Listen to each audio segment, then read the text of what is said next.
Today we're reviewing a course on AI agent management created by ChatGPT Agent. Now today we are doing a bit of a review of ChatGPT Agent. The new tool was just announced at the end of last week. Access started rolling out shortly thereafter. And for this weekend long read style Big Think episode, I decided I wanted to check it out and see how well it did at a particular task. Now, of course, I and the rest of the people out there trying it are still figuring out what use cases are actually going to be valuable, but I thought this one might be something that did a good job combining its abilities.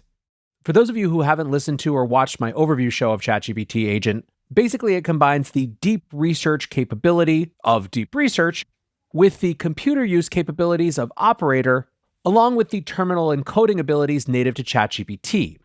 What that means is it can go further in terms of producing valuable assets than something like deep research does, and it can natively integrate a sort of research capability into some of the agentic operations that were represented by Operator.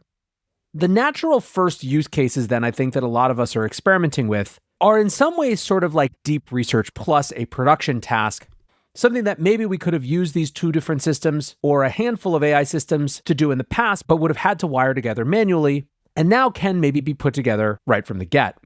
So what I decided to do was to ask ChatGPT Agent to create a new course on the management of AI agents. I have a particular axe to grind right now with the upskilling platforms that are still stuck on some of the AI skills that were relevant in 2023. It is very clear to me, and the launch of ChatGPT Agent only reinforces this, that we need to be thinking about systems for better orchestrating and managing and producing agents rather than just better ways for people to interact with assistant-style tools. This gets into our recent conversations as well about context engineering.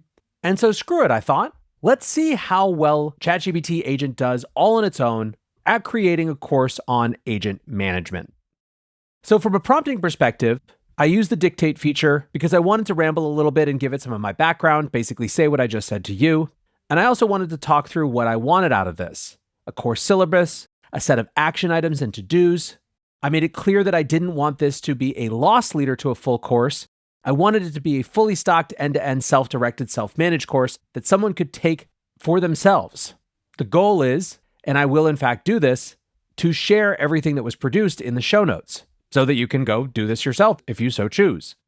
Now, why I thought this would be a good task for ChatGPT Agent is that on the one hand, there is of course a deep research aspect of this.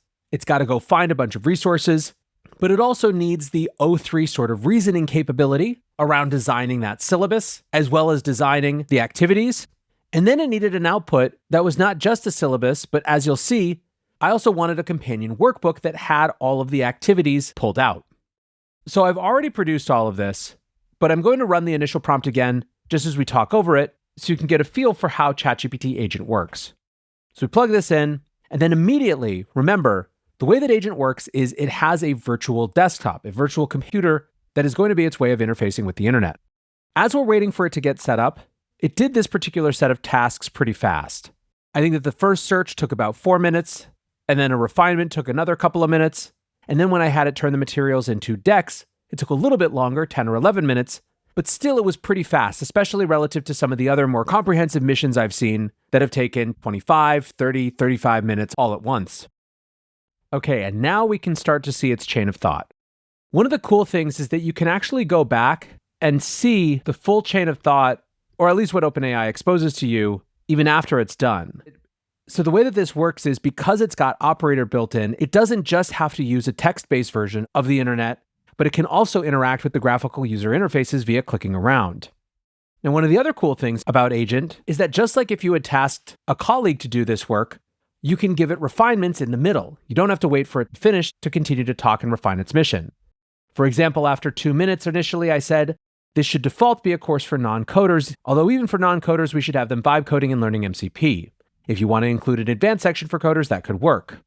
Then you go back, and you can see that it was actually at the point where it was researching MCP. I also gave it Greg Eisenberg and Riley Brown as inspiration sources, given how much of this type of content they'd been producing. And after 4 minutes, we got this course on the management of AI agents. Getting good at agent management. It had an overview that let people know what was going to be included as well as what background they needed, and then a set of, I think, 7 modules. Module 1 was Foundations of AI Agents, with topics like what are AI agents and why use them, when should you build an agent, the components of agents, types of agents, agent frameworks overview. For each of these, it had a set of key points, as well as a resource suggestion with links. So it references OpenAI's Practical Guide to Building Agents, another OpenAI guide when you should build an agent, N8N's 15 Practical AI Agent Examples, Firecrawl's Crew AI tutorial, and so on and so forth. For an activity, it said, use ChatGPT's custom instructions to create a simple agent persona, e.g. a trip planner, that keeps memory of the conversation. Observe how adding context in clear tools, e.g. you can access an API to check flight prices, improves performance. Module 2 was prompt engineering the latest techniques. And it should be noted that I did give a little bit of guidance around some things that I knew that I wanted. I suggested that although the whole point of this is to move beyond prompt engineering, it was potentially valuable to have at least part of it provide the latest up-to-date context on that discipline. And you can see, and I think it did a pretty good job of appropriately constraining this. Module 2 is much less comprehensive than Module 1 was, and feels like it was checking prompt engineering off the box without getting too lost in the sauce. Module 3 was context engineering, and this gets a little bit more comprehensive, which is good, because this is a new aspect that I thought was particularly important when it comes to agent management. It has a section for background, a section for techniques and best practices, including a set of sources that you can follow, and then it has activities. And I actually thought that some of these activities were a pretty good way to start wrapping your head around context engineering. Now, maybe this might be too beginner for some of you who are listening now, but it included things like building a context store, use a note-taking tool, and for a selected project, collect relevant documents, past conversations, and instructions. Write a script or use N8N that retrieves the latest notes and summarizes them to feed into your agent. Measure how adding this context improves responses. It also suggested experimenting with context size. Provide too little context versus too much and observe the difference in output quality and cost. Now, this is not revelatory, but it is the type of basic practical activity that I was looking for that would get someone who just wanted to spend an afternoon shoring up their skills a little bit of hands-on guidance.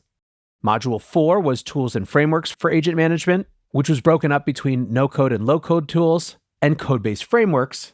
And you see that the agent has taken me up on the idea of trying to divide things for the average user versus an advanced version for people with more technical knowledge. Now, one thing that deep research isn't particularly good at, that agent appears to me at least to struggle with potentially as well, is being hyper up to date with the latest tools and trends. It misses some obvious vibe coding platforms, for example, like Lovable and Replit. And to some extent, this makes sense. My goal for recency and relevance runs counter to the traditional way the internet has been structured around Google search, which is often based in duration and how long a source has been cited. Module 5 was about vibe coding in the MCP ecosystem. And here you can tell that, again, while this is doing pretty well for one-shotting an overall course syllabus, it doesn't know exactly necessarily how to prioritize super well. For example, it has a whole section in here that's basically the same length as its understanding vibe coding section around safe vibe coding, which really is pulled just from a single article, and I don't think is particularly relevant in the context of what this overall course is trying to achieve. We've also kind of lost the idea of this as a syllabus, and it's now become more of an overview dossier than a course. I will say that part of that might be a lack of precision in my language. If I had been more clear around what I wanted out of each section of a syllabus, I'm sure it would have done a better job, versus leaving it fairly unconstrained. It also kind of lumped in all the MCP stuff with the vibe coding stuff, and the activities are getting a little bit more generic at this point. Whereas, for example, those context engineering activities were pretty thoughtful in how they helped people approach the idea of context engineering. By now, we're just at try vibe coding or deploy an MCP server. Module 6 is orchestration and multi-agent workflows. And again, at this point, we've totally lost the syllabus idea, although we've retained the activities. Module 7 is safety guardrails and evaluation. Module 8 was capstone projects and further inspiration. Now, this I think was pretty cool. Basically, it suggested to do a project that would apply concept from each modules, and it gave 3 examples each for non-coders versus coders. Lastly, it had some leaving sources of inspiration, which frankly was a little loose, if a good concept. So this was its first take. And remember, it only took 4 minutes to do this. It was okay, but not something I would necessarily push. I decided that rather than generally trying to critique it section by section, which is probably what I would have done if I was actually trying to produce this in full, I wanted to hone in on one thing that felt like it was missing or underwhelming here. I said, this is okay, but I'm not sure it does enough to give really practical hands-on experience with agent creation or agent management. Can you create a broader activity bank for actual agent management? For example, have them build more workflows with N8N and Lindy, but also have them use Manus or ChatGPT agent for tasks that these new general purpose agents are good for. It once again worked for 4 minutes and included an updated module 9, with a hands-on agent management activity bank. Now again, you could see how if I really wanted to get this into course shape, I might need to go back and continue tweaking it. But for our purposes, I wanted to try out some extended capabilities. And module 9, the hands-on agent management activity bank, was pretty useful. There was a section for N8N workflow challenges that included a chained request workflow, a single agent personal assistant workflow, a multi-agent with gatekeeper, and a multi-agent team collaboration. It identified them as beginner, intermediate, or advanced. Then there were a set of Lindy agent building exercises, some Manus general purpose tasks, and some ChatGPT agent assignments. Now you'll note that it hewed pretty closely to exactly what I suggested. I gave the example of N8N, Lindy, Manus, and ChatGPT agent, and that's where it focused. Now what I could have done after that is said those were just examples. Go use your own creativity and research to figure out if there should be other platforms that we focus on, and it probably would have done a better job. I found in general that these models hew pretty closely to what you ask, and so by giving it examples, it very naturally anchored itself to them rather than using them as examples, which is sort of what I intended. Next up, like I said, I wanted to explore some of the advanced capabilities, and so I asked it to create a companion deck or presentation that would be a workbook focused on the specific activities. I said there should be organization by sections of the course, and each slide should be an individual activity. I also asked it to provide more detailed step-by-step instructions than were provided in the syllabus. So let's see what it produced. This is its first version of an agent management workbook. At the top of each page, you have a name, and then you have a set of steps. It also did have sources, which definitely makes it more useful, and it was shared in a PowerPoint presentation which you could download. Now, this has about 20 pages of tasks, and while some of them might not have quite enough instructions to really help, it did expand at least from where it was in the syllabus. You'll note, though, that this really was just focused on the updated Section 9 activity bank. It didn't extract the other activities from all the sections as I had asked. I then asked it to redo another version to provide the goals of each activity. I also asked it to diversify the imagery, given that all of the images were very, very samey and similar in the first version. What it came back with was the same set of activities, but with a new section on each for their goal, to help anchor the user to see what they were trying to do. The way that it handled the multi-visual request was that for each platform it was talking about, it had the same image, but then it switched when it switched platforms. So I think the big question here is, how would I rate this? And how would it compare to other ways of getting this done?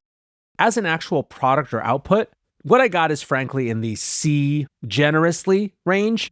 By that, I mean, if you go through and did all of this reading and did all of these activities, you would absolutely be way better off than 99% of people. However, it could be a lot better. It's a little haphazard, it's a little mishmashy, it doesn't feel all that smart. However, here are some caveats to that. First of all, I was doing this in the context of preparing it for this experiment for you guys. If I had sat down and said, I am going to produce with ChatGPT Agent the best AI management course, and I'm going to give myself even just 2 hours to do it, to say nothing of a full afternoon or a full day, I absolutely could have wrung way more out of this system. So it's getting a C for a fairly one-shot example. Second, there's also the fact that we should be grading on the curve that the capability to do this set of tasks all in one wasn't really available until extremely recently. Particularly, although this workbook output isn't all that great yet, this represents an enormous amount of time that was saved. The ability to, in the same interface of just using language, to ask it to extract a whole set of information from this, turn it into a different workbook document, and then output it in a meaningful way, it's hard to overstate how big an efficiency gain that is. Now, I am going to upload all of this and share it with you guys so you'll have a chance to review it for yourself. I wouldn't be surprised if you find a lot of stuff that's useful in here, even if on the whole, you're glad that you got this so-called course for free rather than paying for it. But it certainly shows the possibilities of this type of general agentic platform that can just take on more and more work and more complex tasks. Now, there is one more test I had to run. To the extent that people have used a general agent tool before trying ChatGPT Agent, kind of the most likely candidate at this point is Manus. Manus, you'll remember, is a Chinese company that went viral earlier in the year and got tons of people excited. And certainly when ChatGPT Agent launched, they welcomed the comparison. They dropped a thread on Twitter yesterday, basically taking a bunch of use cases that people had highlighted with ChatGPT Agent, doing them with Manus, and effectively arguing that they did everything better than ChatGPT Agent did. Now, I ran the exact same prompt through Manus, and I have to say, overall, if ChatGPT Agent got a C, Manus definitely pushes up into the B- territory. First of all, it structured its approach more concretely and observably than ChatGPT Agent did. And as it was processing, it told me at each step where in its process it was. Now, it's actually doing a secondary thing, which I'll come back to in just a minute right now. But it had each of these 6 different steps. It took, as you can see, 13 minutes overall. One thing that I immediately noticed, I was able to interrupt it in the same way that I was with ChatGPT. And when I did, and I mentioned Greg and Riley, it actually did a better job of going out and searching what they had. You can see this is the course outline that it was working off of the whole time. One thing we noticed as it was working is that it thought that MCP was master control prompt rather than model context protocol. So we righted that, but it is notable that it was going to make that mistake. But ultimately we got to this. And immediately, this is just a better output than what we got from ChatGPT. For each of the modules, it was structured into 2 different lessons.